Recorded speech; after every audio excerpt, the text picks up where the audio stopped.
Thank you very much, Honorable Speaker, for giving me the opportunity to contribute to this report. Honorable Speaker, I think it is important as we debate this issue, because we've been at it several times, how to reduce the cost of power. It is important that we appreciate that there are certain common commercial terms that apply to all independent power producers around the world. And that if you want your market to be competitive, those factors are what investors will consider. For example, you hear a lot of members complaining about the fact that power producers charge even if they don't dispatch electricity, what is called capacity charge or take or pay principle.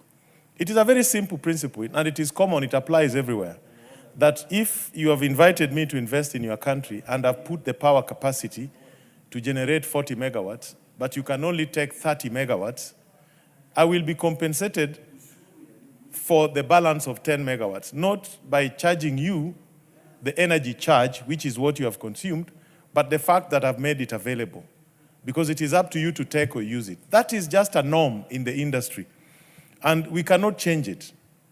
I think it is important that we try and help members understand some of these things. The other one that people don't understand is the element of forex. Most of the power projects have foreign exchange components, either the spare parts or the fuel supply or the technology or whatever. So it is very important that you have a mix of foreign and local currency. The concept of escrow accounts as a security, as a form of security. Political risks and commercial risks insurance. In fact, even the very fact that we are discussing power purchase agreements in Parliament is itself a political risk.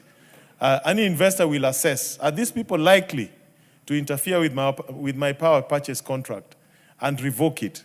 You know, expropriation, riots, political instability, default, commercial default, all these things, the investors will look at them. And there is even another concept called the waterfall concept, where income streams from power purchase agreements have priorities. You pay taxes, you pay your loans, all the way down to paying dividends. So some of these concepts are so standard that we should not lament about them. We just need to be creative negotiators around them and understand how to allocate the risks between the investors and the government.